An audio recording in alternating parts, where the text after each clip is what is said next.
Silakan duduk Bapak Ibu. Shalom. Berapa banyak kita yang diberkati Tuhan melalui penyembahan kita hari ini? Silakan angkat tangannya, lambaikan tangan saudara. Haleluya. Pertama-tama saya mengucapkan puji syukur kepada Tuhan atas kasih dan anugerahnya dilimpahkan dalam kehidupan saya dan keluarga. Dan terima kasih untuk kesempatan yang diberikan oleh Gembala Jemaat di tempat ini, Pastor Jeffrey, dan mungkin juga para pengurus, ya, mengucapkan terima kasih atas kesempatan dan peluang anugerah yang diberikan kepada saya untuk melayani firman Tuhan hari ini. Ada beberapa yang saya kenal, ya, ada Pak Anes, ada Victor, ada Pak Bagus, ada Ulin, ada Pak Parni barusan saya kenal, Pak Parni Simbolon, dan ada Ibu Irma ya, Ibu Gembala ya. Jadi perlu rasanya waktunya kita berkenalan ya. Apa slide saya sudah siap? Oke. Tema yang diberikan kepada saya untuk saya sampaikan kepada gereja kita di tempat ini, yaitu menjadi jemaat yang membawa dampak. Amin. Nah, seperti saya katakan tadi, slide berikutnya. Saya punya ini ya, lupa saya. Oke, coba tes dulu. Oke, bisa. Nah, ini kami sekeluarga. Nama saya Pendeta Octavianus Ibau, melayani di Gereja Kemenjel Indonesia. Kita tetangga Bapak Ibu, di Sukabangun 2, di depan Sendok Emas. Nah, ini foto terbaru kami waktu istri saya ulang tahun pas pendidikan nasional. Wah, dia seorang guru agama juga. Lulusan guru sarjana pendidikan agama Kristen. Jadi memang tepat ya dia sebagai seorang guru. Namanya Emilia Yovanka, peranakan Cibon, Cina, bukan Kebon, Cina, Ambon. Ya. Baru dengar istilah itu kah? Nah, itu ketiga anak kami. Yang pertama Jovanius sudah kelas 11. Lalu Christian yang paling pinggir itu kelas 10. Sekarang sebutnya susah ya, ada 10, 11 sampai 12 gitu ya. Dan anak saya yang paling terakhir kelas 6 SD, ntar lagi SMP. Jadi kami tinggal di Jalan Sukatani, dekat-dekat semua. Nah, baru mengenal Pastor Jeffrey dan Ibu Irma lebih dekat saat kami sudah satu tim di Persatuan Gereja dan Lembaga Injil Indonesia. Sejak tahun kemarin kami terpilih sebagai satu tim dengan beliau. Jadi Pastor Jeffrey itu bos geng kami. Jadi itulah kesempatan itu digunakan untuk panggil hamba-hamba Tuhan yang tergabung dalam PGLI, sehingga inilah kesempatan saya boleh ada di sini, boleh bersama-sama dengan Bapak Ibu sekalian. Dan saya membawa tim pelayanan yang selama ini kami boleh tergabung, yang saling mendoakan, saling mendukung satu dengan yang lainnya. Yang pertama saya bawa Evangelis Michael Tumanggor, silakan berdiri. Ya, masih bujang. Ya, kemudian ada Evangelis Desi Mayer David, silakan berdiri. Nah, terus ini masih gadis juga. Mereka sedang mencari pasangan hidup juga. Termasuk Evangelis Dwi, silakan berdiri. Iya, juga masih mencari pasangan hidup. Mereka hamba-hamba Tuhan yang luar biasa. Tempat pelayanan dua nona ini ada di Desa Gasing, pelayanan kontekstual, jadi guru TK di daerah di Desa Gasing, di jembatan pertama itu, RT 1. Kalau Bapak Ibu mau mampir di sana, mereka ada di sana. Setiap harinya mereka ada di sana. Tidur di sana mereka sudah. Jadi kita bersyukur ada hamba Tuhan yang mau melaksanakan pelayanan dan bersedia berada bersama-sama dengan saudara-saudara kita di sana. Kemudian yang terakhir ada Nona Elis, jauh-jauh datang dari Papua. Silakan berdiri. Dia sebagai pegawai BUMN di Pupuk Sriwijaya. Saya nggak tahu bidang apa, tapi yang jelas dia juga melayani di situ, begitu ya. Sebagai karyawan, sebagai tenaga yang boleh menjadi berkat bagi teman-teman kita di Sriwijaya. Saya lupa tadi istri saya berdiri dulu Bu. Iya. Iya. Oke. Baik. Bapak Ibu Saudara saya kasih dalam Tuhan, mari kita buka firman Tuhan yang terambil dalam 1 Tesalonika.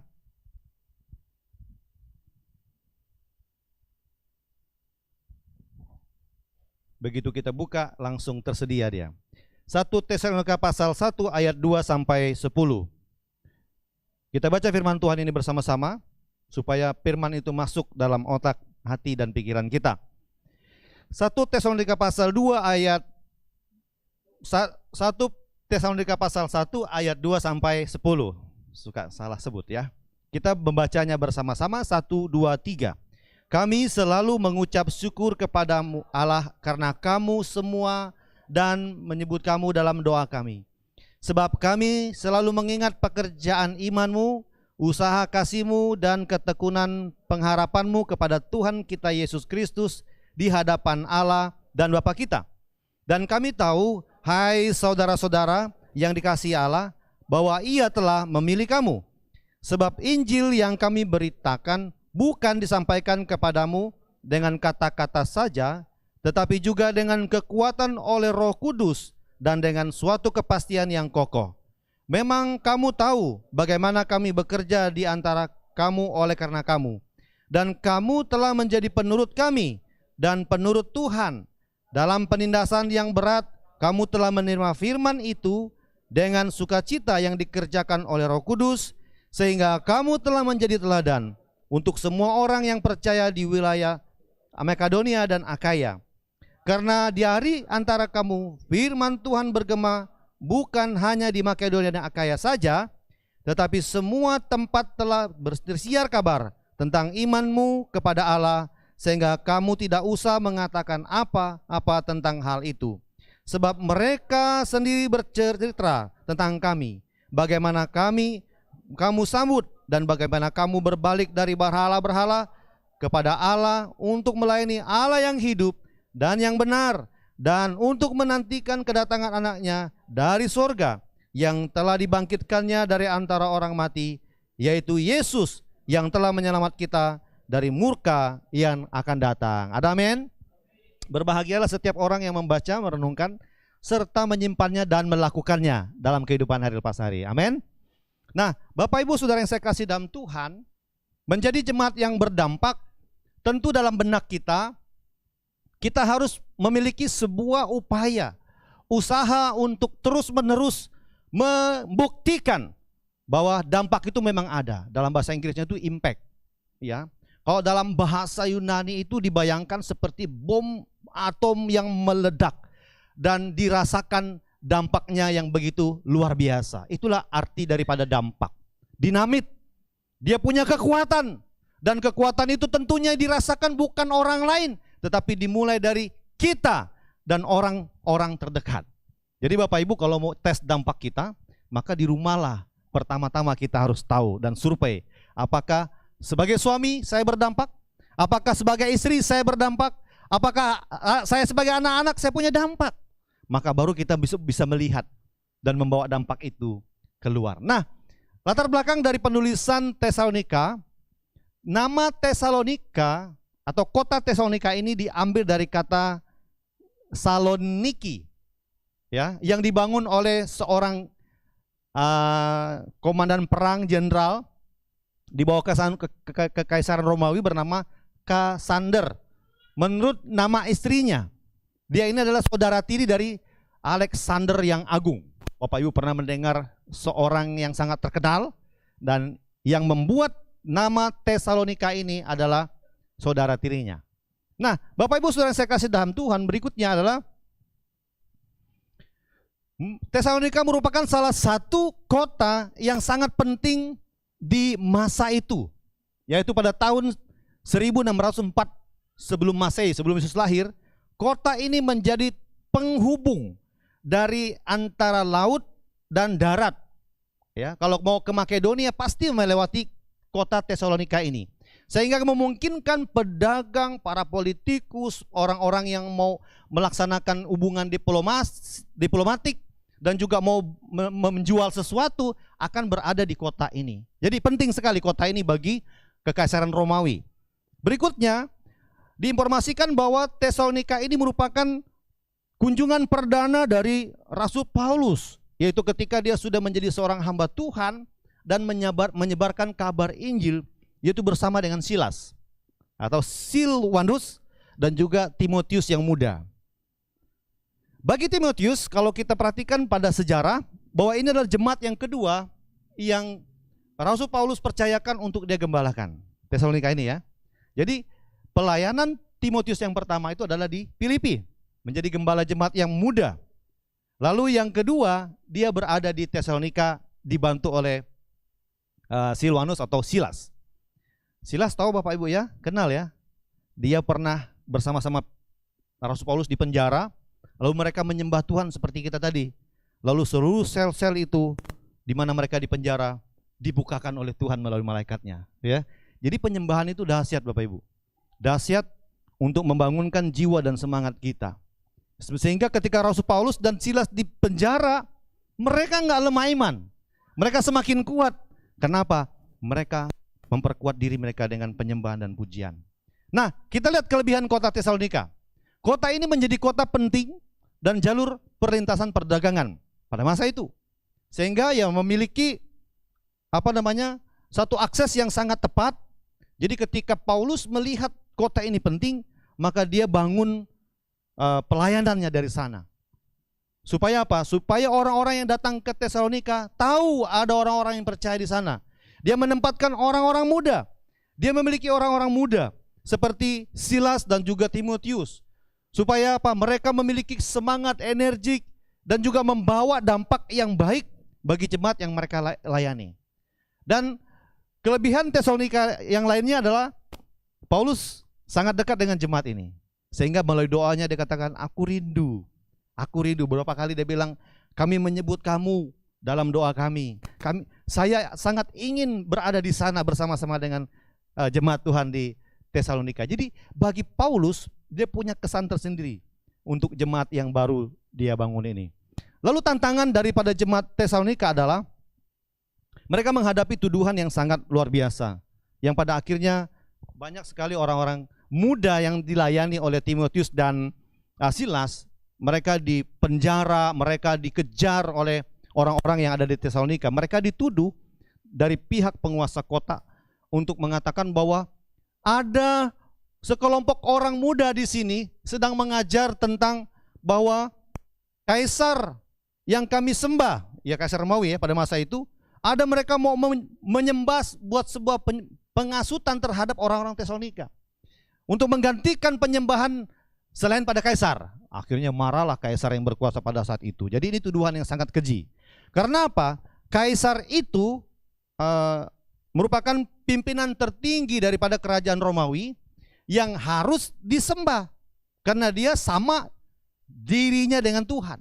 Bahkan dia menyatakan dia adalah penguasa atau Tuhan satu-satunya di dunia. Jadi kalau ada Tuhan selain itu, maka kamu resikonya akan dibunuh atau dipenjara. Nah, isu inilah yang dimainkan oleh pihak penguasa kota supaya perkembangan kekristenan di kota Korintus yang begitu masif dihentikan. Tapi tidak pernah bisa terjadi Bapak Ibu. Kenapa? Dengan semakin banyaknya tantangan ini yang mereka hadapi, makin kuat pula iman orang yang percaya di sana. Kemudian ada juga orang-orang Yahudi yang keras melarang mereka untuk memberitakan Injil, yaitu kabar baik tentang kebangkitan Yesus Kristus. Dialah adalah Mesias. Mereka dilarang, dibungkam dengan berbagai cara. Inilah tantangan yang dihadapi oleh Silas dan Timotius sebagai gembala muda, sebagai hamba Tuhan yang melayani sana. Lalu berikutnya, percampuran budaya akibat kemajuan kota. Ini kita tidak bisa hindari dengan situasi sekarang. Tetapi yang bisa kita buat adalah mengurus kehidupan rohani setiap anak-anak muda kita, anak-anak generasi penerus kita, dengan memperkenalkan mereka terus kepada firman Tuhan dengan tiada hentinya. Nah, itulah tantangan yang dihadapi oleh jemaat Tuhan yang ada di Tesalonika. Nah, bagaimana kita berdampak sesuai dengan tema yang disampaikan kepada kita pada hari ini? Yang pertama, Bapak Ibu Saudara yang saya kasih dalam Tuhan, itu dimulai dari sikap hamba Tuhan. Sikap hamba Tuhan itu harus terbuka tangannya dengan siapapun. Mari kita lihat pada ayat yang kedua, ketiga dan ketujuh. Kami selalu mengucap syukur kepada Allah karena kamu semua dan menyebut kamu dalam doa kami. Ayat yang ketiga. Sebab kami selalu mengingat pekerjaan imanmu, usaha kasihmu dan ketekunanmu, pengharapanmu kepada Tuhan kita Yesus Kristus di hadapan Allah dan Bapa kita. di ayat yang ke-7 Paulus menuliskan, sehingga kamu telah menjadi teladan untuk semua orang yang percaya di wilayah Makedonia dan Akaya. Bapak Ibu Saudara saya kasih dalam Tuhan Yesus Kristus, dilihat dari bagian ini, kita melihat sikap hamba Tuhan yang begitu luar biasa. Dia tidak ragu mengapresiasi akan prestasi keberhasilan daripada gembala muda, dua orang ini, yaitu Timotius dan Silas. Dia memberi tangannya dengan terbuka untuk mendoakan setiap orang. Ini sifat hamba Tuhan. Kemudian dia memberi pujian. Dia memberi masukan kepada anak-anak didiknya. Artinya kalau dilihat dari semua yang dilakukan oleh Paulus, dia menunjukkan dirinya adalah sikap hamba Tuhan yang memiliki tangan terbuka. Gereja kita di sini sebagai pemimpin-pemimpin rohani, ada leadernya. Mari kita punya tangan terbuka kepada siapapun. Entah dia kepada orang yang berharga atau berada, atau orang yang berkekurangan, kita sama. Kita rangkul mereka. Kita bawa mereka dekat dengan Tuhan. Kalau ada anak-anak muda kita yang lebih mampu daripada kita, beri porsi kepada mereka. Untuk kemudian mereka dapat meneruskan estafet pelayanan yang Tuhan percayakan kepada gereja kita di tempat ini. Saya akan percaya sikap hamba Tuhan sudah pasti ada, seperti yang Paulus contohkan kepada kita pada hari ini. Amin. Yang berikutnya Bapak Ibu Saudara, sikap jemaat. Jadi sudah ada sikap hamba Tuhan, memberi contoh dan teladan seperti tadi disebutkan. Lalu ada sikap jemaat. Sikap jemaat yang dimulai dari ayat yang ke-6. Kita lihat ayat ke-6. Dan kamu telah menjadi penurut kami dan penurut Tuhan dalam penindasan yang berat. Kamu telah menerima firman itu dengan sukacita yang dikerjakan oleh Roh Kudus, yaitu menjadi jemaat yang penurut. Amin. Bilang kiri kanannya, jadilah penurut. Iya. Bukan penuntut, Bapak Ibu. Ya. Jadi kalau kita sudah menjadi jemaat yang penurut, sudah pasti kita didewasakan oleh firman Tuhan. Pasti kita dikuatkan, dimampukan oleh kuasa Roh Kudus yang menjadi penasehat yang ajaib bagi kita. Jadi nggak ada yang menuntut apa-apa dalam gereja ini. Ya, kita semua sudah didewasakan karena firman Tuhan yang disampaikan oleh hamba Tuhan dan memiliki sikap yang terbuka dan memberikan pujian, apresiasi kepada apa yang kita lakukan, yang kita kerjakan. Maka jadilah jemaat yang penurut. Bilang sekali lagi, penurut. Penurut firman, penurut kuasa Roh Kudus, penurut daripada pemimpin, gitu ya. Kalau nggak ada yang nurut Bapak Ibu, tidak akan pernah pilar tadi yang disebutkan sebelum ibadat ini, tidak akan pernah terjadi. Jadi harus ada yang menurut. Dan harus ada yang memimpin kita. Ada yang mementoring kita. Supaya pelayanan ini boleh menjadi berkat. Lalu yang berikutnya menjadi teladan. Ayat 7 dan 8 mengatakan, sehingga kamu telah menjadi teladan untuk semua orang yang percaya di wilayah Makedonia dan Akaya. Karena dari antara kamu firman Tuhan bergema bukan hanya di Makedonia dan Akaya saja, tetapi di semua tempat telah tersiar kabar tentang imanmu kepada Allah, sehingga kami tidak usah mengatakan apa-apa tentang hal itu. Ini luar biasa Bapak Ibu. Jemaat Tuhan di Tesalonika menjadi teladan. Tidak repot lagi hamba Tuhan mengajarin jemaat Tuhan di Tesalonika. Karena apa? Mereka menjadi penurut dan mereka menjadi teladan firman Tuhan. Makedonia itu kalau kita lihat di Alkitab, di peta Alkitab, Bapak Ibu ada bawa Alkitab yang seperti ini, lihat di belakang, itu adalah merupakan provinsi daripada beberapa kota-kota besar. Dan salah satu kota besar penting tadi adalah kota Tesalonika. Bayangkan di Makedonia mereka sudah menjadi teladan dan tersiar kabar tentang mereka. Bukan tentang hal-hal yang buruk Bapak Ibu. Bukan tentang gosip, bukan tentang keburukan daripada jemaat Tesalonika, tapi tentang teladan iman daripada jemaat Tuhan. Orang-orang muda tadi yang dilayani oleh gembala-gembala muda tadi. Sehingga hidup mereka menjadi teladan kata firman Tuhan. Di ayat 7 dan 8. Siapkah kita menjadi teladan? Amin. Jadilah penurut daripada firman Tuhan. Berikutnya Bapak Ibu, apa upaya yang bisa kita lakukan? Di ayat yang kedua, kami selalu mengucap syukur kepada Allah karena kamu semua dan menyebut kamu dalam doa kami. Kita punya pemimpin yang setia berdoa. Setia dalam doa. Bahkan jemaatnya pun harus setia dalam doa. Saya tahu Pak, Pastor Jeffrey adalah orang yang selalu mendorong rekan-rekan hamba Tuhan juga untuk ikut dalam doa. Jaringan doa sekota. Ya, beliau ada salah satu fasilitatornya sampai hari ini. Itu sebabnya upaya-upaya yang bisa kita lakukan secara kehidupan rohani kita yaitu dengan setia dalam doa. Tadi sudah mendoakan biaya gedung yang digunakan oleh TK tadi ya. Saya percaya Tuhan menggerakkan orang-orang yang memiliki kasih karunia Tuhan melalui doa-doa yang kita sampaikan. Entah kapan saja itu terjadi dan kuasa dan mujizat Tuhan terjadi lewat permintaan doa kita. Jadi upaya yang bisa kita lakukan untuk bisa berdampak itu dimulai dengan doa kita. Doa pribadi, doa secara komunitas, doa berjemaat seperti tadi. Ya. Bahkan doa bersama-sama dengan gereja yang ada di kota ini. Kita bersyukur di daerah Lemah Abang itu ada satu ruko disediakan tempat khusus untuk boleh siapa saja berdoa di sana. Boleh kita berdoa di sana juga. Jadi doa itu adalah bagian dari kehidupan kita, bukan jadwal.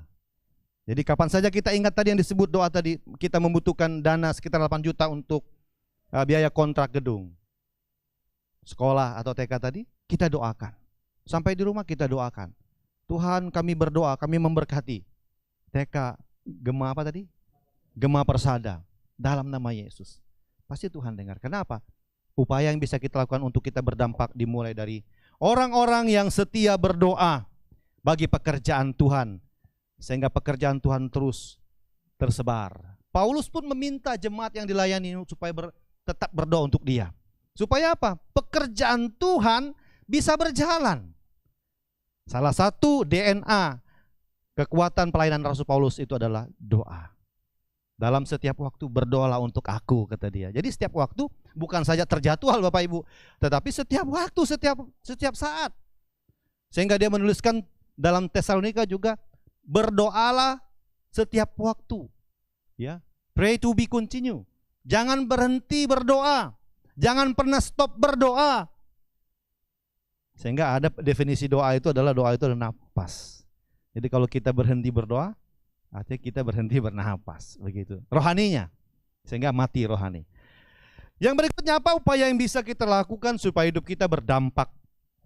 Yaitu hidup dalam iman, kasih, dan pengharapan. Di bagian lain, Rasul Paulus bilang, iman, pengharapan, dan kasih. Dalam 1 Korintus pasal 13 itu, ayat 13. Tetapi ini dibalik sama dia, iman, kasih, dan pengharapan. Sama saja. Yang penting kita menghidupi 3 pilar itu, yaitu iman, kasih, dan pengharapan. Bukan kita hidup dalam kemampuan kita, bukan kita hidup di dalam kekuatan kita, bukan kita hidup dan mengandalkan kekayaan kita, enggak. Tetapi marilah kita hidup dimulai dari iman, kasih, dan pengharapan. Inilah upaya yang bisa kita lakukan untuk kita boleh berdampak di tengah-tengah keluarga, dalam pekerjaan kita, di tengah-tengah kehidupan berjamaat, sehingga sesuai dengan tema hari ini kita menjadi jemaat yang membawa dampak. Ada amin? Jadi kalau temanya hari ini dikatakan menjadi, barang itu sudah jadi Bapak Ibu. Ya, enggak lagi on proses, enggak.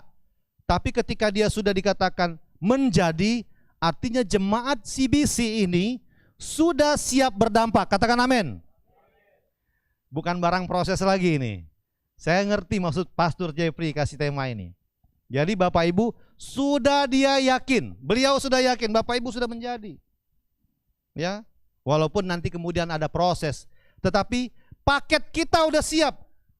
Mau di mana saja, dampak itu pasti terbawa oleh setiap orang yang ada di tempat ini. Katakan amin. Lalu berikutnya adalah upaya apa yang kita lakukan Bapak Ibu, yaitu hidup sebagai penurut, bukan penuntut firman. Jadi penuntut dan penurut itu sesuatu yang sangat kontras. Ya. Penuntut itu adalah dia masih seperti ini. Mana bagian saya. Ya. Apa yang saya dapat Tuhan ketika dia ke gereja? Kepuasan batin, kepuasan rohani, ini namanya menuntut. Ya kan? Wah, ini kurang, ini kurang.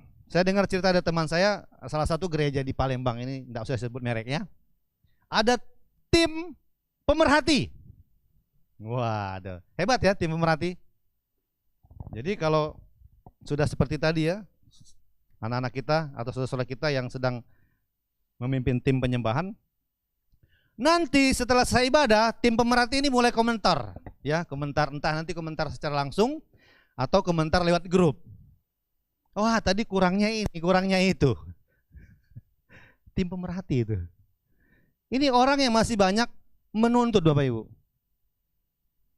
Makanya hari ini kita diajar oleh firman Tuhan, kalau mau berdampak, jadilah jemaat yang penurut. Bilang kiri kanannya lagi, ayo nurut ya. Iya, kita sini adalah orang yang penurut. Jauhkan roh-roh penuntut. Supaya kita tidak menghakimi orang lain. Kita tidak menghakimi saudara-saudara kita. Mari kita menjadi penurut firman Tuhan. Di ayat 5 dan 6b. Firman Tuhan katakan, sebab Injil yang kami beritakan bukan disampaikan kepada kamu dengan kata-kata saja, tetapi juga dengan kekuatan oleh Roh Kudus dan dengan suatu kepastian yang kokoh. Memang kamu tahu bagaimana kami bekerja di antara kamu oleh karena kamu. Ayat 6b, dalam penindasan yang berat, kamu telah menerima firman itu dengan sukacita yang dikerjakan oleh Roh Kudus.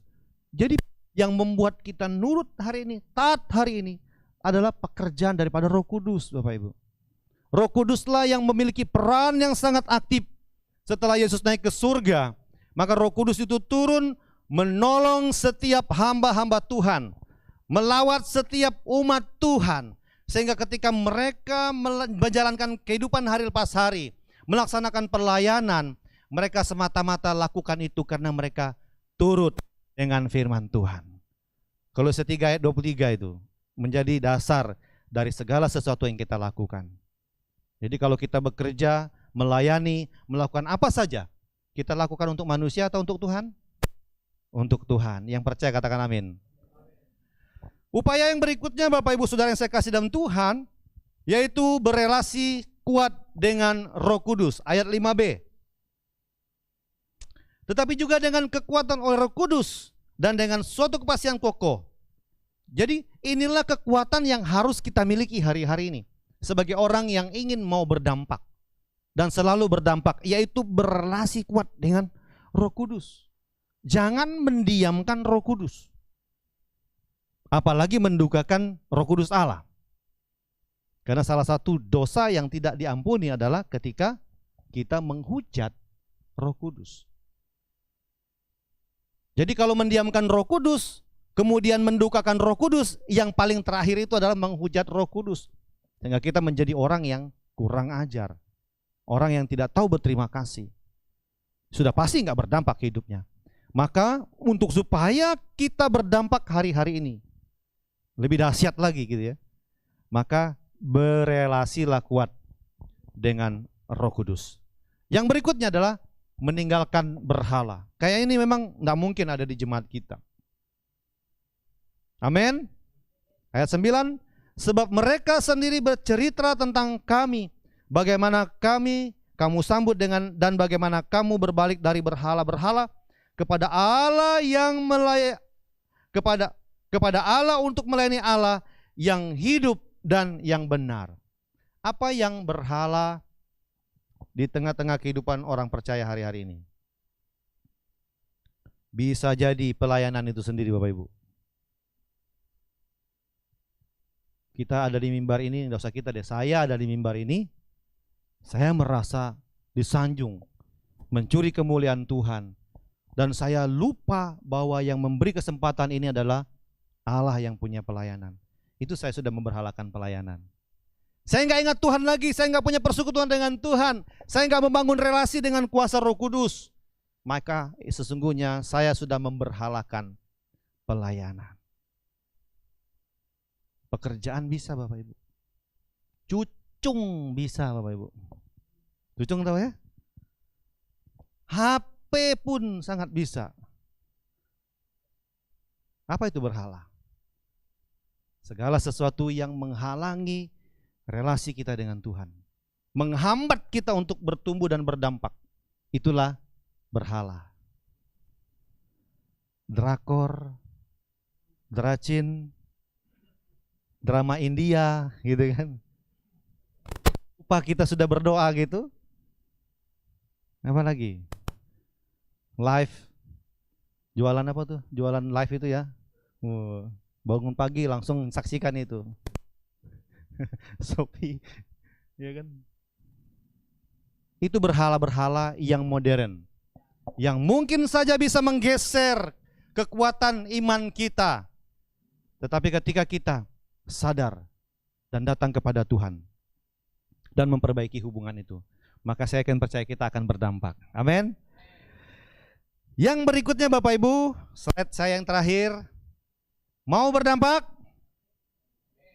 Sekali lagi saya tanya, mau berdampak? Singkat saja, ada 3. 1, jadilah penurut. Yang kedua, jadilah teladan. Yang ketiga, beritakan firman. Saya bersyukur gereja ini punya pilar yang sama dengan gereja kami Injil Indonesia, yaitu memberitakan Injil, menanam gereja. Tadi ada penanaman gereja ya.